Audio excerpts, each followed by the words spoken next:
So we are asked to solve this equation here, and we have y squared minus 2y minus 8 is equal to 7. We need to start by getting it into the right format, so we're going to subtract 7 from both sides, and we'll be left with y squared minus 2y minus 15 is equal to 0.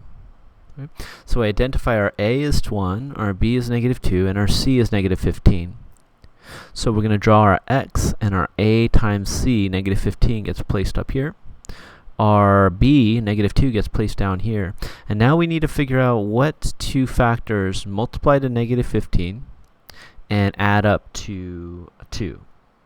So two numbers would be a positive 5 and a negative 3. Right? Oh no, I got the signs on those wrong. It would be a positive 3 and a negative 5. Right? These two numbers add up to, multiply to negative 15, and they add up to negative 2. Alright, so now we're going to factor. So we'll say y minus 5, and we'll have y plus 3 is equal to 0.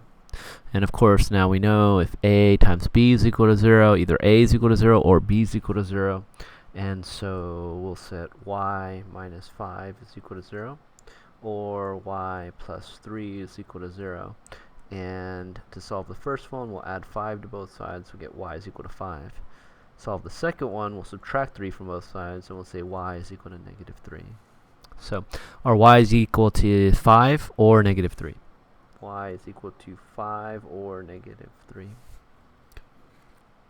Alright, let's look at the next problem here. We have n squared minus 10n plus 16, and so let's go ahead and set that equal to 0, and our a is equal to 1, our b is equal to negative 10, and our c is equal to 16. So our a times c goes up in the top, we got 16 up there. Our b, our negative 10, goes to the bottom, and now we need to figure out two factors that multiply to 16 and add to negative 10. So that would be, what would it be? It would be 8 and 2, right? So we'll say 8 and 2, and they would both be negative, right? Negative times a negative is positive 16, and when we add up these two together, it's going to become negative 10. Okay, so we have our factors, and so we could say n minus 8 times n minus 2 is equal to 0. And if a and b are equal to, a times b is equal to 0, that means either a is 0 or b is equal to 0. So we can solve for that. We're going to add 8 to both sides, and we'll get n is equal to 8. On the other one, we'll say n minus 2 is equal to 0, and we'll add 2 to both sides, and we'll get n is equal to 2. So our answer here is going to be n is equal to 8 or 2. Okay, and we're done.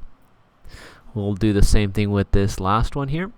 And so here we'll set it equal to 0, and our a is equal to 1, our b is equal to 8, and our c is equal to negative 20. A times c goes up at the top, negative 20.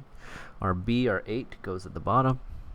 What two numbers multiply to negative 20, add up to 8? I would do a 10 and a 2. The 2 would be negative. Right? 10 times negative 2 is negative 20, and 10 plus negative 2 is equal to 8.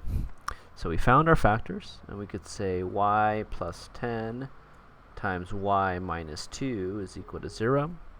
And if a times b is equal to 0, either a is equal to 0 or b is equal to 0. So we'll say y plus 10 is equal to 0. We'll minus 10 on both sides. Y is equal to negative 10. Y minus 2 is equal to 0. We'll add 2 on both sides, and we'll get y is equal to positive 2. So up at the top, we'll say y is equal to negative 10 or 2. And we're done.